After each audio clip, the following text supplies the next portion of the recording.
नमस्कार साथियों, क्या आपको लगता है कि विपक्ष का जो नेता है राहुल गांधी जी वह सच बोल रहे हैं? अगर सच बोल रहे हैं तो ये सिर्फ वोट की चोरी नहीं है, ये पूरे देश से गद्दारी किया है चुनाव आयोग ने। चुनाव आयोग गद्दारी किया है देश के साथ, और किसके कहने पे? ये बीजेपी के कहने पे, नरेंद्र मोदी के कहने पे किया है। तो सभी साथी, अगर आपको पूरी रिपोर्ट देखनी है तो आप इस वीडियो में बने रहिए। आगे राहुल गांधी जी समझाएंगे कि कैसे वोट चोरी किया है इन्होंने। और हकीकत है, जो सभी लोग आप सुनते होंगे कि ईवीएम हटाओ देश बचाओ, ईवीएम हटाओ देश बचाओ का नारा दे रहा था, और सभी लोग जब बीजेपी जीतती थी तो सभी लोग यही कहते थे कि बेईमानी हुआ है, बेईमानी हुआ है। और मैं तो शुरू से ही कह रहा हूँ और अभी भी कह रहा हूँ, बीजेपी जब भी जीतती है बेईमानी से जीतती है, ईमानदारी से ये कभी जीत ही नहीं सकती है। तो बने रहिए इस वीडियो में। धन्यवाद साथियों। नमस्कार, मैं राजनीतिक परिवार में पैदा हुआ। जब मैं छोटा सा था 1980 में प्रियंका और मैं घर में लेई बनाते थे, रात को निकलकर पोस्टर चिपकाते थे। चुनाव समझता हूं, 20 साल से मैं स्वयं चुनाव लड़ रहा हूं। पोलिंग कैसे होती है, पोलिंग बूथ कैसे मैनेज किया जाता है, वोटर लिस्ट, फॉर्म 17, ये सब मैं गहराई से समझता हूं। कुछ समय पहले हमें दाल में काला लगा। चुनाव के नतीजे आते थे, मूड एक तरीके का होता था, रिजल्ट दूसरे तरीके का। मुझे याद है उत्तराखंड में हम चुनाव हारे। बाद में मैंने कैंडिडेट से पूछा कि जहां रोड शो हुआ था वहां जाके देखिए हमें कितने वोट मिले। हजारों लोग आए थे, पोलिंग बूथ में किसी ने वोट नहीं किया। यह असंभव था, यह हो ही नहीं सकता। उसके बाद छत्तीसगढ़ और मध्य प्रदेश के रिजल्ट, हमें लगा कुछ ना कुछ गलत हो रहा है। 2018 में मध्य प्रदेश में चुनाव होता है, हम जीतते हैं। हमारी सरकार चोरी हुई थी। 2023 में चुनाव होता है, मैंने अपने आंखों से भारत जोड़ो यात्रा में देखा, भयंकर एंटी इनकम्बेंसी, और हमें 65 सीट मिलते हैं। इम्पॉसिबल, हो ही नहीं सकता। और फिर महाराष्ट्र में पहली बार हमें सबूत मिला। विधानसभा और लोकसभा के बीच में जादू से नए वोटर आते हैं, और जहां भी इन नए वोटर्स ने वोट किया वहां वोट बीजेपी को गया। महाराष्ट्र चुनाव के बाद जब हमें डाउट हुआ, हमारे गठबंधन के सारे नेताओं ने प्रेस कॉन्फ्रेंस किए और हमने इलेक्शन कमीशन से कहा कि आप हमें वोटर लिस्ट दीजिए, वीडियो रिकॉर्डिंग दीजिए। इलेक्शन कमीशन ने मना किया। ना उन्होंने हमें वोटर लिस्ट दी और ना उन्होंने वीडियो रिकॉर्डिंग दी। डाउट हुआ, क्यों नहीं दे रहे, क्या कारण है? तो हमारे दिमाग में सवाल उठा, क्या इलेक्शन कमीशन बीजेपी की मदद कर रहा है?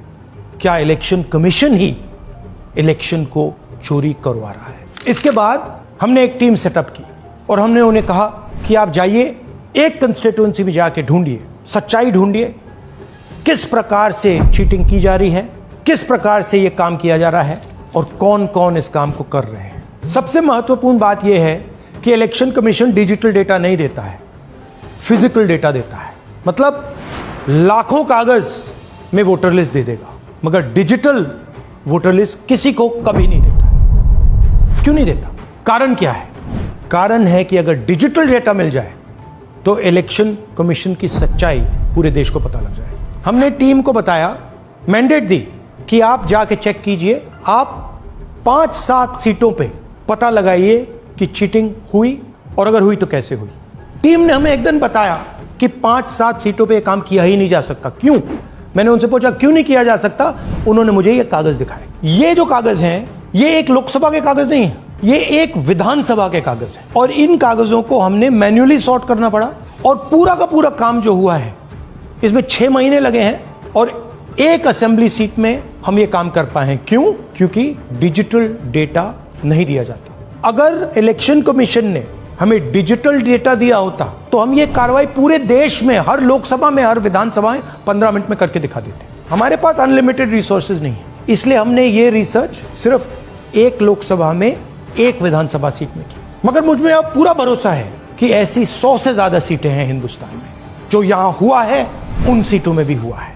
और याद रखिए, अगर बीजेपी को 10-15 सीटें कम आती तो आज नरेंद्र मोदी प्रधानमंत्री नहीं होते, इंडिया गठबंधन की सरकार होती।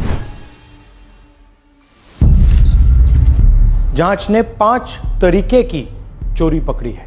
डुप्लीकेट वोटर, जिसका मतलब एक वोटर के नाम वोटर लिस्ट में अनेक जगह आ रहे हैं। फेक एड्रेस, मतलब एड्रेस है ही नहीं या फिर house number 0। Bulk voter in single address, मतलब एक छोटे से घर में 40, 50, 60 लोग रह रहे हैं। इनवैलिड फोटोज, छोटी सी फोटो है या फिर फोटो ही नहीं है, और वो जो छोटी फोटो है वो दिखती भी नहीं है, कौन है, किसका चेहरा है, नहीं पता लग सकता। Misuse of form 6। Form 6 first time voters के लिए होती है, मतलब जिनकी एज 18-20 साल की हो, मगर वोटर लिस्ट में 90 साल के लोग फॉर्म 6 का प्रयोग कर रहे हैं। चुनाव में 6,50,000 वोटर थे, उसमें से 1 लाख चोरी के थे।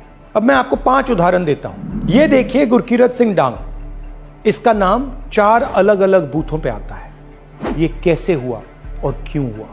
एक और उदाहरण, विशाल सिंह, वाराणसी में वोटर लिस्ट में नाम है और बेंगलोर में 2 बार वोटर लिस्ट में नाम आता है।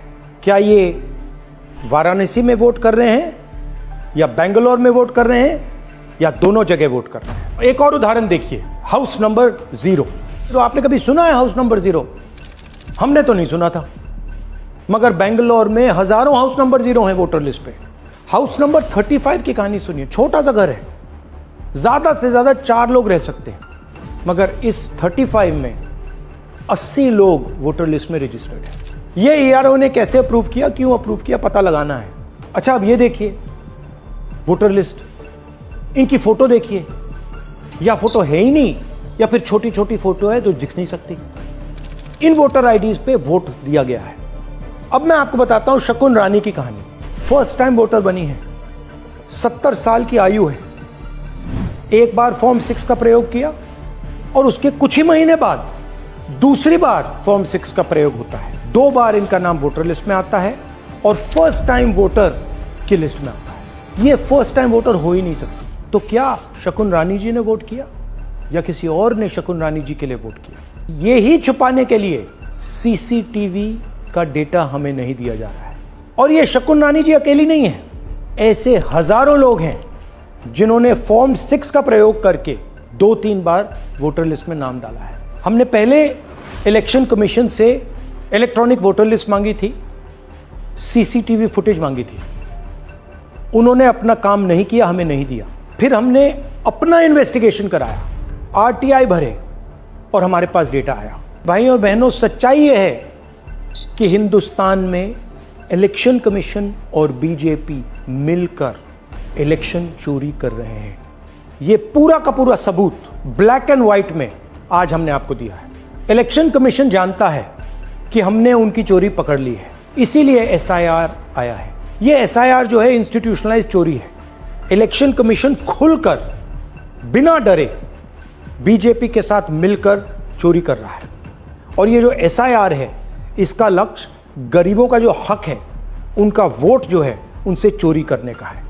मैं आपको एक और बात बताना चाहता हूं। इस पूरी इन्वेस्टिगेशन में हमने वोटर एडिशन को देखा है, मगर जितना एडिशन होता है शायद उससे ज्यादा डिलीशन होता है, सबट्रैक्शन होता है। तो ये सिर्फ एक मेन तरीका हमने पकड़ा है, दूसरे तरीके पे हमने इन्वेस्टिगेशन की ही नहीं है। मैं इलेक्शन कमीशन और इलेक्शन के ऑफिसर्स को साफ कह रहा हूं, आप जो कर रहे हो गलत कर रहे हो, ये ट्रीजन है, देश के खिलाफ है। ये मत भूलिए, टाइम आएगा हम आपको पकड़ेंगे, बचने वाले नहीं। It is critical that we expose voter चोरी।